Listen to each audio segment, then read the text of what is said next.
Bom dia, irmãos. Ao final, os irmãos vão poder fazer as perguntas e eu tenho certeza absoluta que o pastor Joel vai poder responder cada uma e sanar as dúvidas dos irmãos. Amém?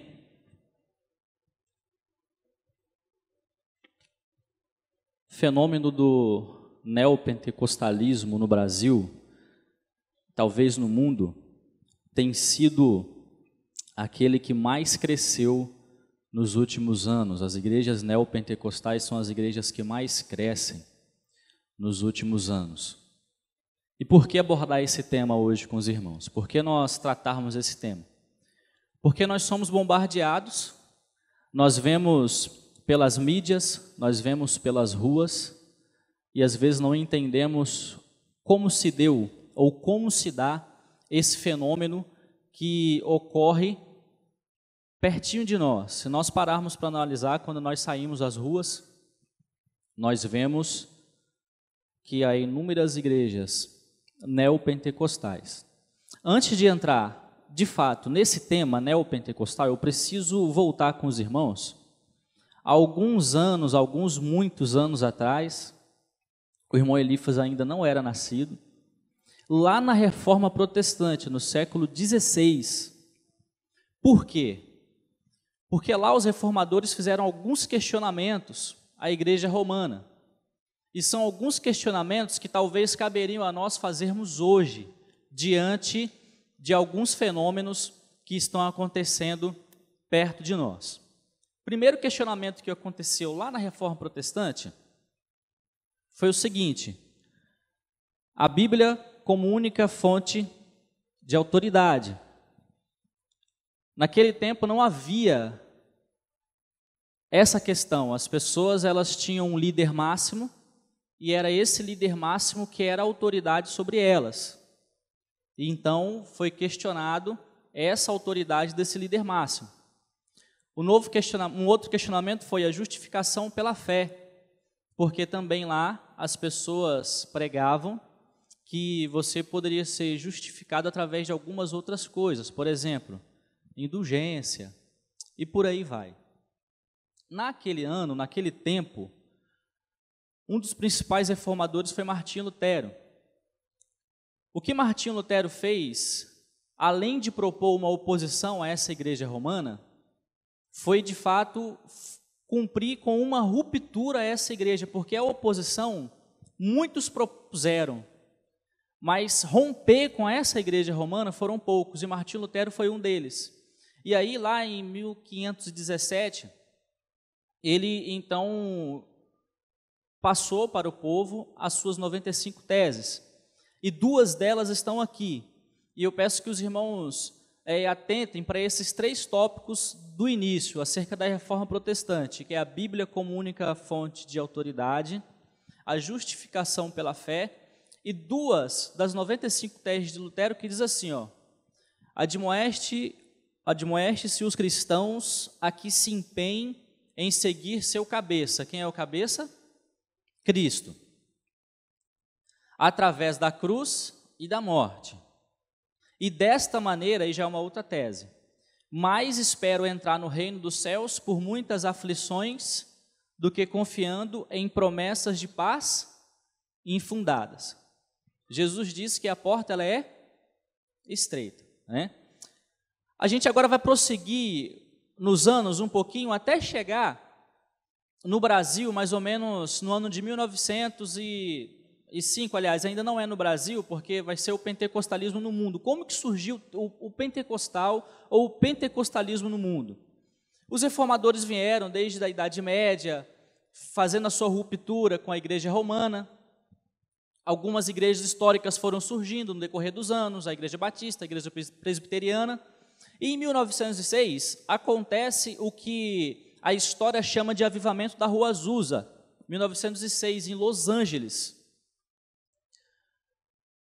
Lá, duas pessoas que vinham recebendo a doutrina reformada, elas, juntamente com um número de outras pessoas, se reuniram nesse local, e aí houve então esse avivamento, que eles chamam de avivamento da Rua Azusa. A principal doutrina desse grupo de pessoas era a afirmação de que o falar em línguas era uma evidência visível e bíblica para o batismo do cristão.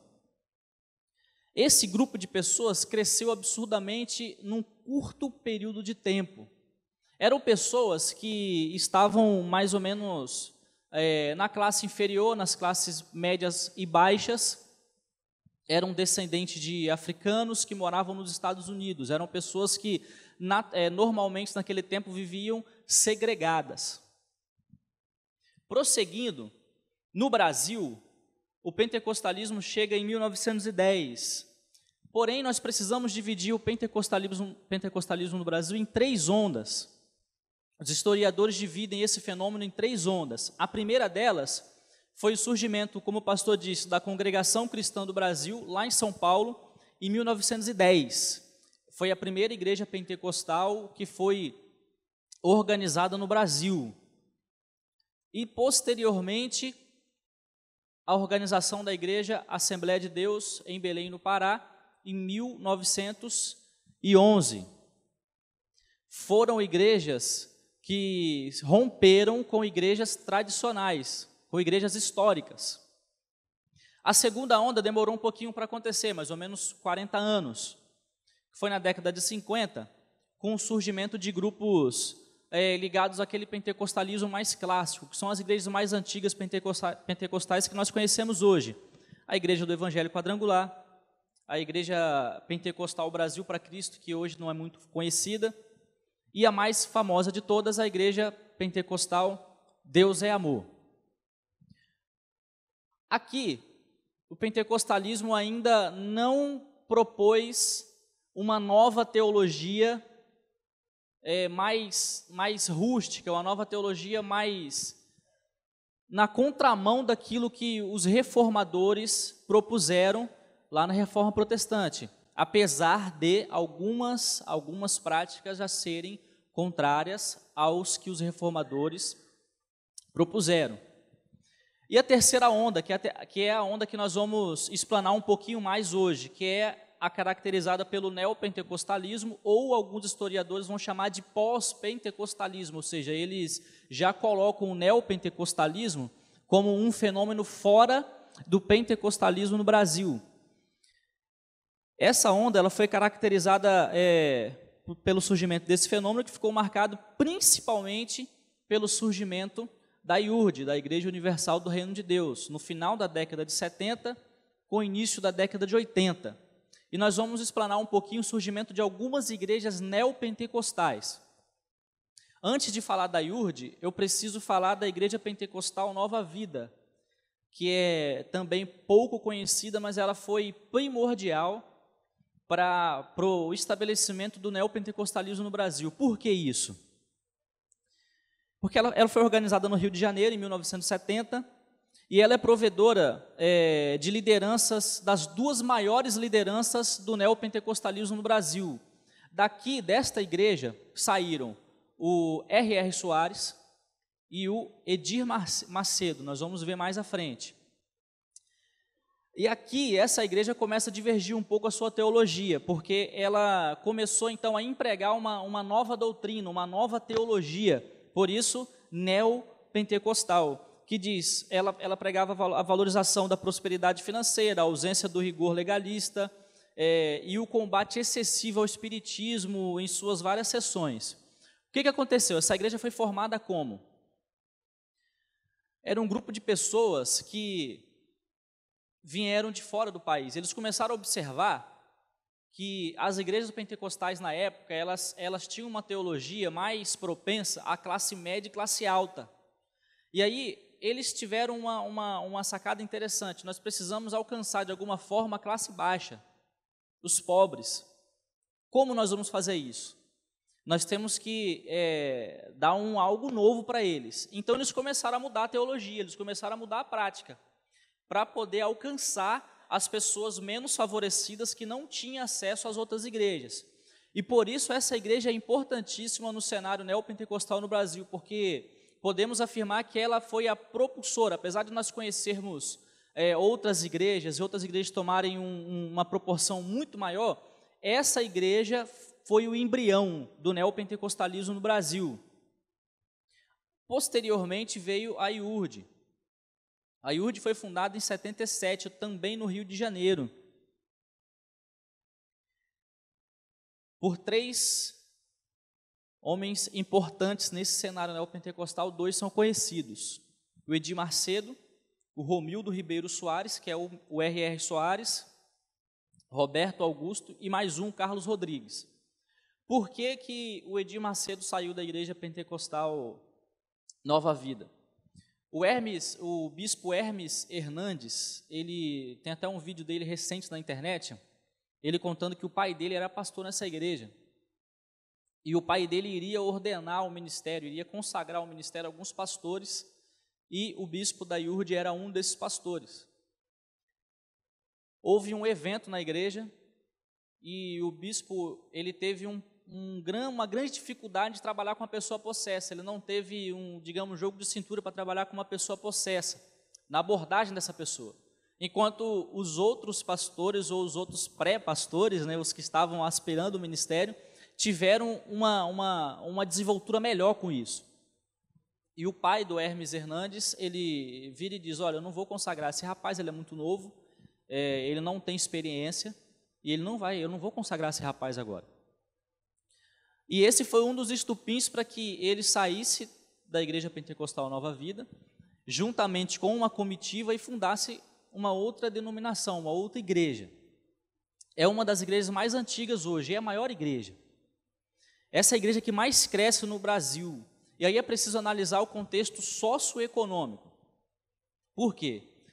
Nós vamos adentrar um pouco mais à frente na teologia dessas igrejas, mas adiantando um pouquinho, quando você fala em teologia da prosperidade, quando você vende a bênção por alguma coisa, quando você promete que alguém que está lá no fundo do poço, entre aspas, ele tem uma chance de sair, essa pessoa vai querer fazer tudo para deixar a sua condição.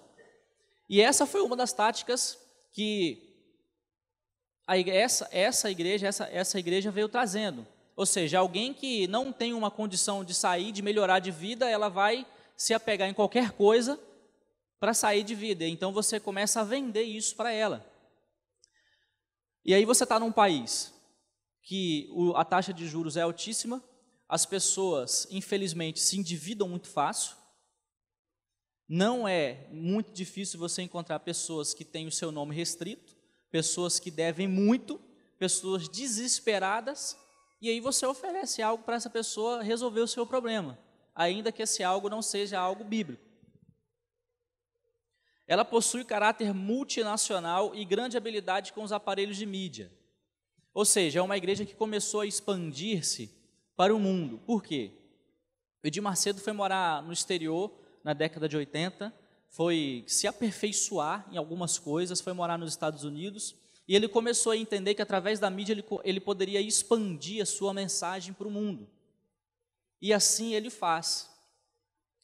Eles adquirem um canal de TV que é muito importante no cenário brasileiro, um canal muito forte e um canal muito histórico no nosso país.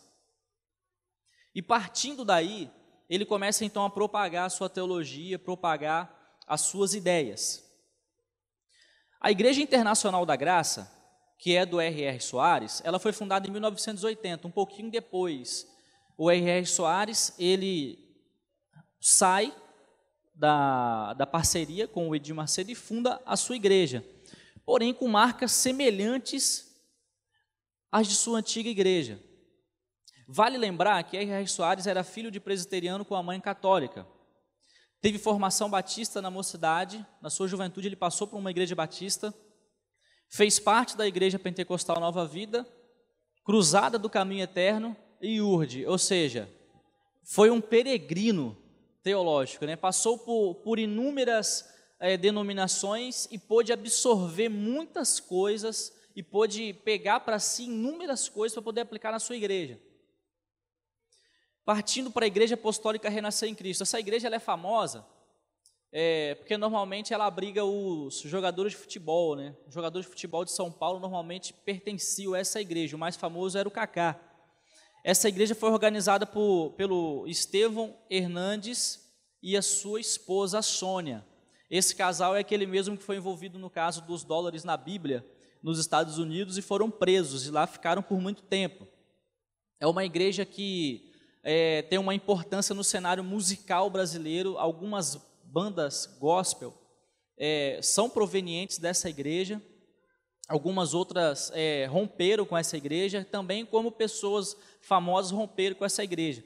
E a característica principal dela é uma mensagem voltada para a teologia da prosperidade e na batalha espiritual, ou seja, é uma visão de que existe luta constante entre o bem e o mal, na condução dos destinos do mundo e do nosso dia a dia. Então, quando nós partirmos para falar de neopentecostalismo, nós vamos ver que a sua teologia ela é um pouco divergente daquilo que nós aprendemos na nossa EBD, por exemplo, daquilo que nós aprendemos como igreja, por exemplo. A Igreja Mundial do Poder de Deus, que também é uma igreja muito famosa, ela é a mais recente, ela é a mais novinha, ela foi fundada em 98 apenas, ela tem poucos anos de vida comparada às demais igrejas. O seu fundador foi o Valdemiro Santiago, lá em Sorocaba, São Paulo. Repare que todas as igrejas, na sua maioria, estão no eixo Rio-São Paulo. Algumas outras estão fora do eixo Rio-São Paulo, eu não coloquei porque são igrejas de menor porte e acaba entrando, e seria falar a mesma coisa. Por exemplo, a comunidade Sara Nossa Terra, que também entra nesse pacote. A Igreja Mundial do Poder de Deus atualmente possui aproximadamente 1.300 templos espalhados no Brasil e em 7 países, como Japão, Portugal, Uruguai, Argentina, Chile. Uma igreja que expandiu devido à visão que o seu fundador recebera na igreja que ele pertenceu e também ajudou a trabalhar, que foi a IURD. Quando nós paramos para ouvir o depoimento dessas pessoas, dos seus fundadores, eles nunca vão dizer que houve um racha entre eles. Eles nunca vão dizer que houve algum problema, eles nunca vão dizer que eles não tiveram nenhuma divergência. Eles nunca vão dizer isso. Mas quando nós vamos estudar a história, nós vamos ver que divergências começaram a acontecer e alguns foram tomando os seus caminhos. Porém, os seus caminhos basicamente foram os mesmos. O cidadão ele fundou uma igreja com um grupo de pessoas, ele se desentendeu e qual que é a ordem natural? Ele vai sair dessa igreja e ele vai fundar uma outra igreja. Essa igreja ela possui uma estrutura centralizada em torno do seu fundador, ou seja, é uma figura de liderança e toda a igreja é centralizada nessa figura. Lembra lá de alguns itens da reforma que nós lemos no começo? Nós precisamos começar a atentar para alguns deles agora. Primeiro, a sua liderança é como se fosse a liderança antiga da igreja romana. O que o líder máximo falou, está falado, está sacramentado. E as pessoas têm que obedecer. Quando nós paramos para analisar esse pacote neopentecostal, na sua maioria, as igrejas vão ter esse formato. Essa igreja ela elabora um discurso centrado na oferta de sonhos da prosperidade, na saúde, no bem-estar, na ascensão social de pessoas situadas no fundo do poço. Então, nós vejamos o seguinte: quando você tem a oportunidade de ter um contato maior, você vai ver que a mensagem pregada é uma mensagem diferente daquela que nós ouvimos muitas vezes aqui no domingo à noite. Por exemplo, no domingo à noite, quando nós vamos à igreja, nós vamos ouvir que Jesus salva, que Jesus é o Senhor. Porém, quando nós começamos a analisar algumas teologias e nos aproximarmos de algumas delas, nós vamos ver que a mensagem difere nesse contexto. Por quê? Porque existe essa oferta de sonhos de prosperidade, do enriquecimento, existe também a oferta de saúde. A pessoa está com uma enfermidade e ela se desespera, então é oferecido a essa pessoa a cura divina, por apenas, só Deus sabe o quê. Quando nós vamos analisar características dessa doutrina, nós vamos perceber que existem algumas coisas um pouco absurdas nelas, e não é preciso você fazer um curso de teologia para poder pescar isso no ar. Por exemplo, tem uma frase aqui do R.R. Soares, no seu livro. O livro dele é Como Tomar Posse da Bênção. Esse livro foi publicado em 87. Ele diz assim, creio que quase toda a nossa teologia tem que ser mudada. Fomos mal ensinados e por isso estamos sendo destruídos. Ou seja, é como se ele falasse que toda aquela teologia adquirida lá dos reformadores, dos históricos, e que nós aprendemos na EBD, ela foi mal ensinada e ela precisa ser destruída. É como um psicólogo que aprende na academia que para trabalhar com uma pessoa, ele precisa primeiro desconstruir, né, o que essa pessoa construiu, para depois construir novamente. É mais ou menos essa proposta que o neopentecostalismo traz, a desconstrução da teologia reformada e uma construção de uma nova teologia que vai na contramão do curso daquilo que nós aprendemos. Essa teologia, tudo gira em torno do homem e de seus interesses. Nós podemos ver que é o homem quem determina, que é o homem quem dá o ultimato ou a palavra final. E aí vai existir o triunfalismo, que é o cristão, ele sempre vence, ele nunca sofre ou perde, e quando isso acontece, é sinal de que ele está em pecado. Ou seja, a teologia da prosperidade que é pregada no neopentecostalismo brasileiro, ela por tabela afirma que se você tem uma doença e não consegue ser curado, provavelmente você está em pecado. Se você não consegue se livrar das suas dívidas, é porque você está em pecado ou porque existe alguma possessão maligna na sua vida. E aí vai existir a confissão positiva. Eu decreto, eu declaro, eu ordeno, eu não aceito isso na minha vida. Os modismos, que são cultos semelhantes a alguns rituais, a banalização do dízimo e da oferta como meio de enriquecimento. Isso é importante nós frisarmos. O que nós fizemos hoje, no ato de cantarmos e viermos trazer o nosso dízimo e a nossa oferta, cantando, louvando a Deus, é um ato de obediência, de fé, de respeito, e é um privilégio que nós cristãos temos de devolver o nosso dízimo a Deus como forma de gratidão àquilo que Ele nos deu, e também de poder ofertar na obra do Senhor. É um privilégio que nós temos. E é uma ordenança bíblica. Porém, na teologia da prosperidade, que é a teologia que impera e que reina no neopentecostalismo, há uma banalização desse momento, há uma banalização desse ato. As pessoas, elas têm o interesse de comprar a sua bênção. Lembra da indulgência que foi questionada lá nos reformadores? A venda do perdão do pecado. Tem alguma semelhança? E aí, olha, a volta da indulgência, e aí a gente vai ver também algumas coisas semelhantes a isso, fogueiras, óleos ungidos, areia santa, meio ungida, Bíblia de R$1.000, e o que caracteriza a materialização do Evangelho.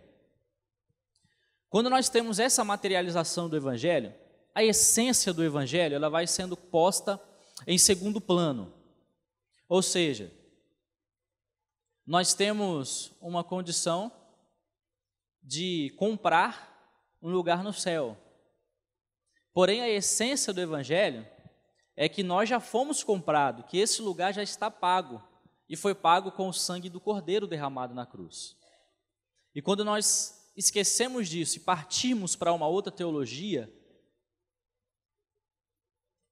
nós acabamos que não só negando a teologia dos reformadores, mas nós negamos a Bíblia como um todo. E aí tem duas imagens, eu não sei se vai dar para os irmãos enxergar. Na primeira imagem, lá de cima, tem 3 igrejas ali. A primeira está dizendo assim, Jesus cura, e aí tem um grupo pequeno de pessoas entrando. A segunda, uma igreja maior, essa imagem foi extraída da internet. Uma igreja maior, essa igreja que é maior e tem um grupo maior de pessoas, está afirmando o seguinte, a mensagem dela pregada: Jesus prospera. E aí a porta da igreja está cheia, as pessoas estão adentrando essa igreja. E a igreja menorzinha, que tem uma pessoa só entrando, a mensagem pregada lá é: Jesus salva. Qual dessas igrejas você gostaria de entrar? Porém, o evangelho que se prega na mídia, infelizmente, não é a mensagem que Jesus salva. E o fenômeno que mais cresce no Brasil hoje prega uma mensagem que não é uma mensagem que Jesus salva.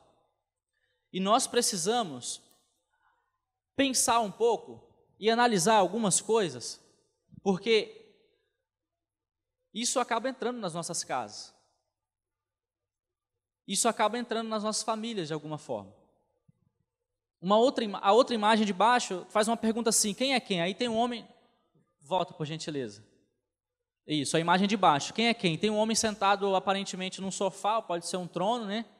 E ele tá afirmando o seguinte: Senhor, eu quero o meu carro, eu quero a minha casa e eu quero a minha ungida. Não pode esquecer da ungida. E aí tem uma mãozinha ali trazendo tudo para ele. É como se ele mandasse e Deus obedecesse. Há alguma coisa de errado ou está tudo errado? A segunda imagem, o segundo slide de imagens, lá na Reforma Protestante, um dos itens questionados por Lutero foram as vestes sacerdotais e a maneira que a igreja romana judaizava demais o cristianismo. E aí nós temos duas imagens de uma igreja de São Paulo, onde existe a entrada da Arca da Aliança. E ali as pessoas estão vestidas, segundo eles, como sacerdotes. Na sua roupa, na sua veste está escrito santidade ao Senhor, como no Antigo Testamento. E fazendo um trabalho de conclusão no seminário, eu pude atestar que se Martinho Lutero fosse vivo ainda hoje, talvez ele faria os mesmos questionamentos e faria mais 95 teses acerca de como questionar o neopentecostalismo no Brasil. Digamos que o protestantismo no mundo caminhou até o século XX, até o século XIX e XX, e quando nós chegamos aqui no Brasil, parece que ele retrocede novamente à Idade Média com a teologia da prosperidade. Mas nós precisamos nos afirmar diante desse contexto. Nos afirmar como? Primeiro, nós precisamos atentar para algumas doutrinas para nos afirmar diante desse contexto e negar algumas coisas que essa teologia tem nos oferecido. Precisamos nos afirmar da seguinte forma: primeiro, a doutrina de Deus, Pai, Filho e Espírito Santo. Deus é um, Ele é Pai, é Filho e é Espírito Santo. Na teologia da prosperidade, essa visão de Deus, ela é deturpada. Por quê? Porque o homem toma esse lugar de Deus. Então, basicamente, torna-se a doutrina do homem, não a doutrina de Deus. A doutrina das Escrituras. Nós temos a única fonte de revelação divina nas mãos, que são as Escrituras. Toda Escritura divinamente inspirada é proveitosa para ensinar, para redarguir, para corrigir, para instruir com justiça. 2 Timóteo capítulo 3, versículo 16. Nós temos uma ferramenta poderosa nas nossas mãos para questionar algumas coisas que têm acontecido no nosso meio hoje. E a melhor ferramenta que nós podemos usar, que é a palavra do Senhor. A palavra do Senhor, ela nos ensina exatamente a maneira que nós devemos nos portar diante dele e diante dos homens. Também tem a doutrina de Jesus. E esse versículo é importante, 1 Timóteo 2,5, ele diz que há um só Deus e um só mediador entre Deus e os homens, que é Jesus Cristo. Ou seja, é impossível um homem comprar o perdão dos seus pecados, porque só Jesus pode perdoar os pecados do homem. Porque só Jesus pode trazer salvação ao homem. E também a doutrina da salvação. Lá em Romanos 3, 28a, né? Concluímos que o homem é justificado pela fé, por essa fé em Jesus. Nós precisamos nos afirmar e nos posicionar diante de algumas teologias que têm surgido no nosso tempo e ao nosso redor nos dias atuais. São teologias que muitas vezes estão mascaradas,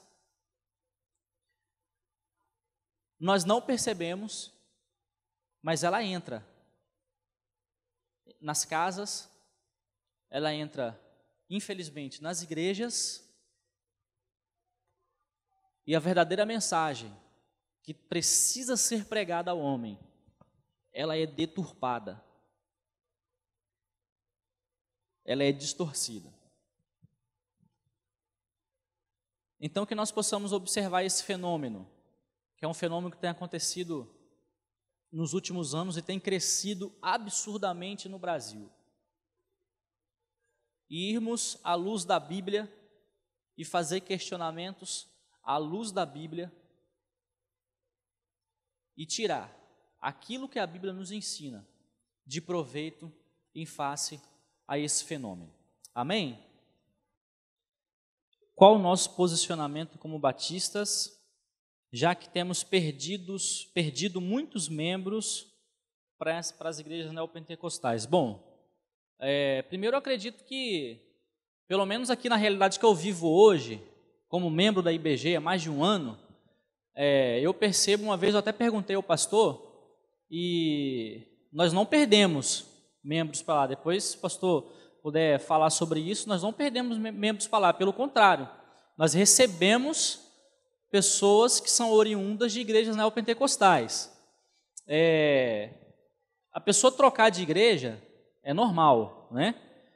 O nosso posicionamento como batista é buscar, observar a doutrina da palavra, as escrituras, e procurar viver como elas, as escrituras, nos ensinam, né? Mas eu não acredito que nós temos perdido muitos membros para essas igrejas, não.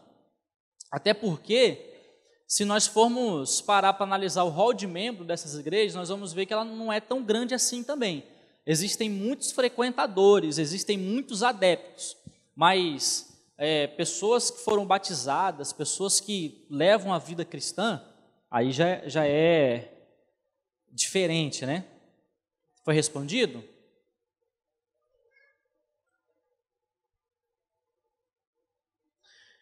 Em relação às igrejas onde pastores fazem revelações aos fiéis, essa é uma proposta que se encaixa nesse neopentecostalismo? É correto fazer isso?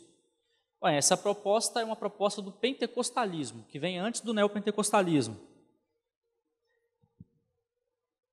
Qual que é a maior revelação que nós temos de Deus para nós? É a palavra do Senhor, né? O Espírito Santo é aquele que fala ao coração do homem e é aquele que convence o homem do pecado, da justiça e do juízo. Deus pode usar a vida de alguém para falar ao meu coração? Pode, como já usou a vida de algumas pessoas e usa até hoje a vida de algumas pessoas para falar ao meu coração. Mas isso não é revelação, a pessoa está sendo instrumento de Deus. Mas a única revelação verdadeira e fiel de Deus para nós é a palavra do Senhor. Não existe outra revelação. O G12, que veio para fazer divisões às igrejas, pode estar ligado ao neopentecostalismo? Eu acredito que não.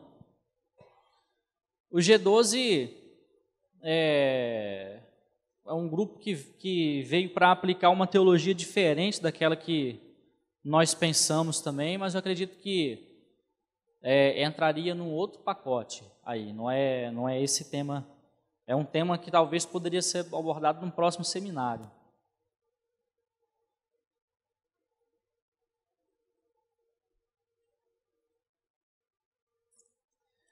Existem membros da nossa igreja que contribuem com essas igrejas? Aí eu não sei se é uma pergunta ou se é uma afirmação. E qual a posição da igreja? Bom, se foi uma pergunta, eu não sei responder, né? Se foi uma afirmação, eu também não posso responder, porque é uma afirmação. E qual a posição da igreja? Irmãos, qual a posição da igreja quanto a isso? Irmãos, nós somos um corpo, né? E nós precisamos ser ligados a alguém, a uma cabeça, que é Jesus. E nós precisamos andar juntos. Eu penso que se nós somos um corpo e precisamos andar juntos, nós precisamos ter a nossa força, o nosso desejo, o nosso coração voltados à nossa igreja. Eu penso dessa forma.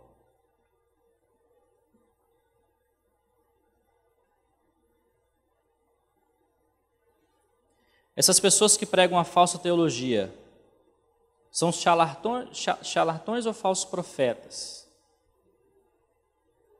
Pois eles usam a dor do povo.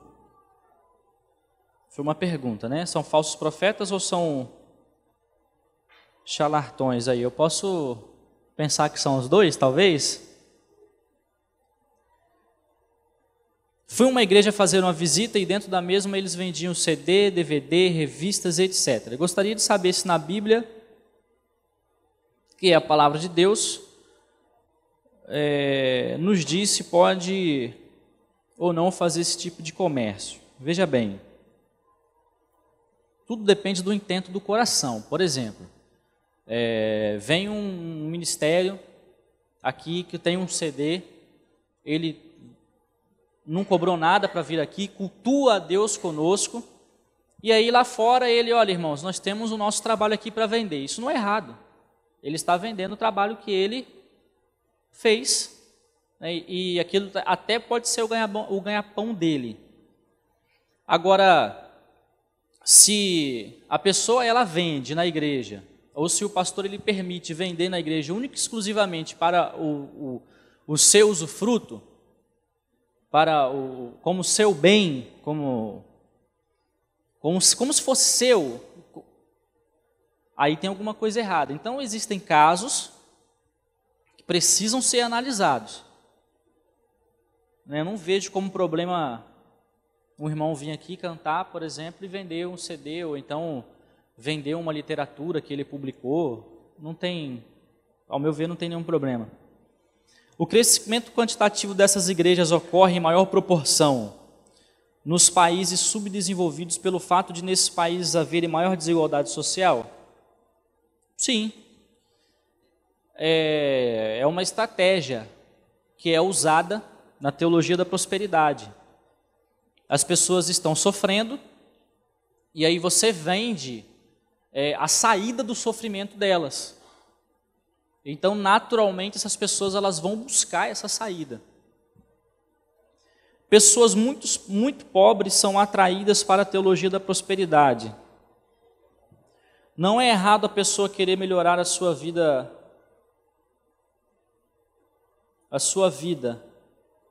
e orar a Deus pedindo isso? Irmãos, veja bem, não é errado o cristão ser rico. E não é pecado cristão ser pobre.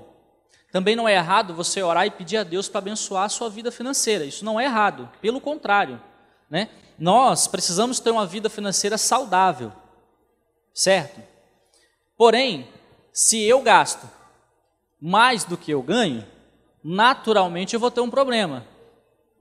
E aí, não adianta eu querer orar e pedir a Deus para resolver o meu problema. Eu preciso, de alguma forma, buscar resolver o meu problema. Então, vou repetir, não é errado, não é pecado o cristão ser rico.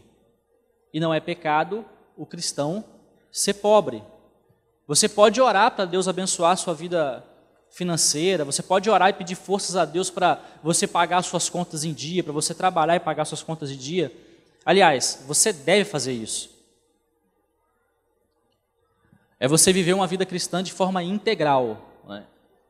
Cuidar do seu espírito e do seu corpo, cuidar da sua vida espiritual, da sua vida financeira, da sua vida emocional, é você permitir que Deus trate toda a sua vida por completo.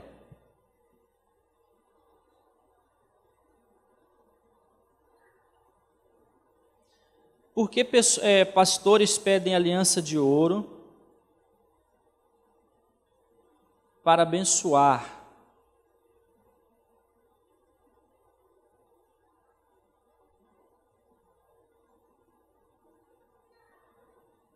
Venda da aliança de ouro para abençoar. Eu não estou conseguindo entender pedir ajuda aos universitários aqui. Mas a aliança de ouro é um simbolismo, né? Que eles usam.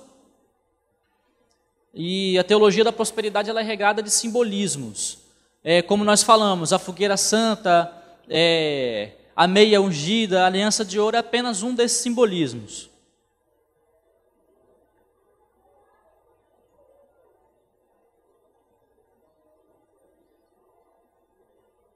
Não, essa eu também não estou conseguindo.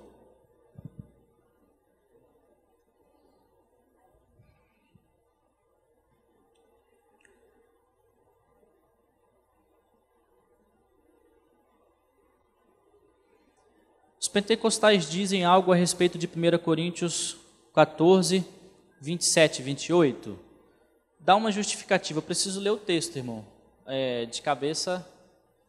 Se quem fez a pergunta, ou então alguém puder abrir e ler o texto, eu vou ler a próxima pergunta.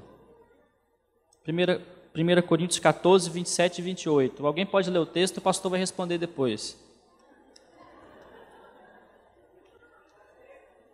Pode ler, irmã.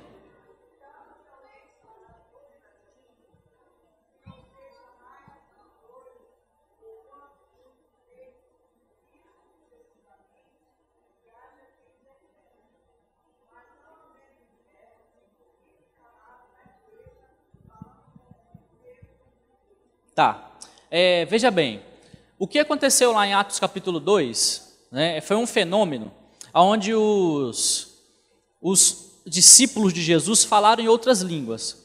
O texto é claro quando afirma que existiam pessoas, homens, de vários países do mundo e eles entendiam no seu idioma, certo? O que nós aprendemos? Esse texto que a irmã leu é o seguinte, o texto está falando que como proceder se uma pessoa falar numa outra língua na igreja, certo? Então, por exemplo, se eu explanasse aqui agora em inglês para os irmãos, alguns talvez entenderiam, mas todo mundo iria entender? Se eu falasse mandarim, todo mundo iria entender? Não. Então, o que o apóstolo Paulo está falando? Olha, se não tem um intérprete, que não fale. Certo? Então, por exemplo, eu não posso ir para o Japão, chegar lá e falar português sem um intérprete. Isso não é só dentro da igreja, isso também, você vai no shopping, você vai comprar alguma coisa no outro país. Se você não fala o idioma dele, você não vai ser entendido. Então, é isso que o apóstolo Paulo está dizendo.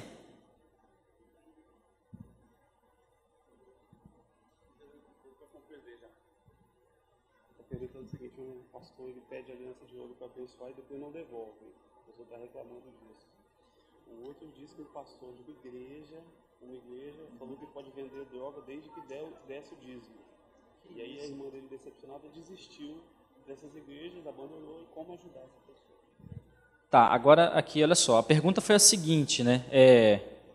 O pastor pediu aliança para abençoar e não devolveu. Irmão, se o pastor pedir a sua aliança, não dê, a não ser que seja o pastor Joel, que ele vai fazer a oração e vai devolver a sua aliança, mas não dê a sua aliança, né? Não faça isso. E a outra pergunta diz que o pastor disse que o cidadão podia vender ilícito, né, drogas, desde que ele tirasse o dízimo. Irmão, tem condição, né? E aí uma pessoa ficou chateada, e como proceder com isso, irmãos? É por isso que nós temos que ir à luz da Bíblia. Nós precisamos observar o que a Bíblia diz e o que a Bíblia nos ensina. E quanto a essa pessoa que de repente se sentiu frustrada, primeiro nós devemos orar por ela, ore por ela. E depois, se você tiver uma oportunidade de sentar com ela e ler a Bíblia com ela, e explicar biblicamente com ela o que de fato é a salvação, o que de fato é a fé em Jesus, faça isso e deixe nas mãos de Deus. Deixa nas mãos de Deus, tenho certeza que Deus vai quebrantar o coração dela. Irmão, considerando que nós batistas temos a Bíblia como regra de conduta e fé, e que ela mesma menciona em vários textos acerca de enfermidade por meio a cura da enfermidade por meio da imposição de mãos, inclusive por meio do próprio Jesus.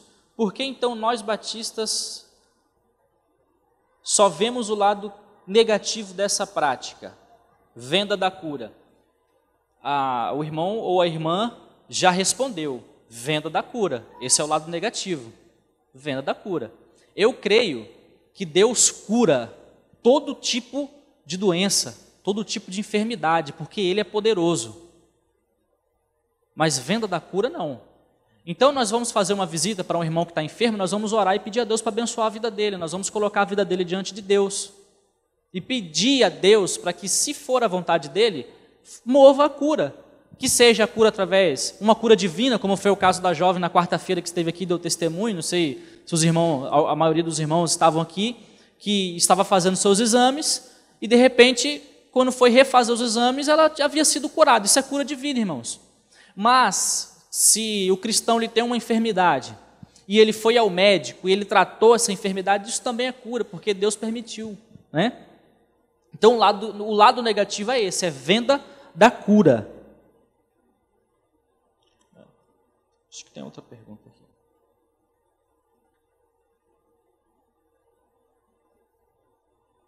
Não, aqui é só isso mesmo. Podemos ungir nossa casa, nossos filhos com óleos de outras igrejas? Ungir é pecado ou é errado?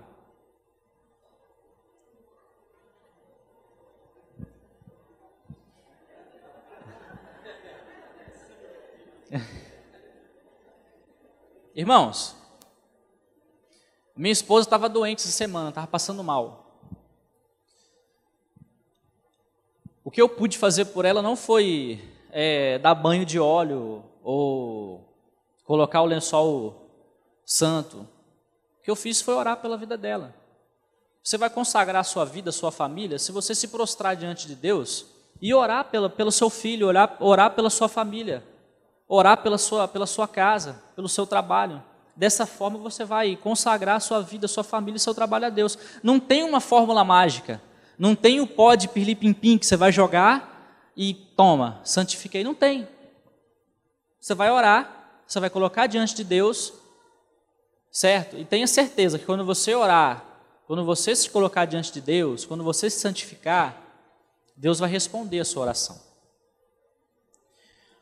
O neopentecostalismo no Brasil e seus líderes podem ser enquadrados em Jeremias 28:15.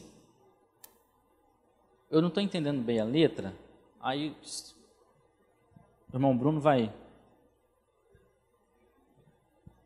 28, isso, Jeremias 28:15, 16 e 17.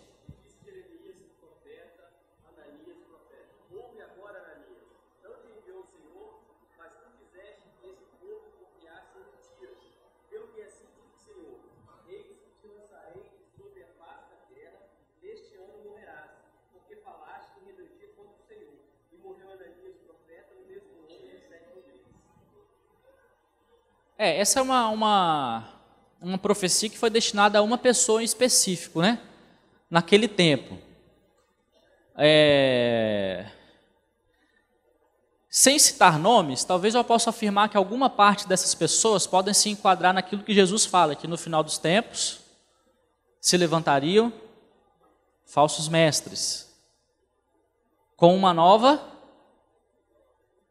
proposta, uma nova doutrina. Talvez eu poderia encaixar alguns desses mais nas palavras de Jesus do que nesse texto de Jeremias.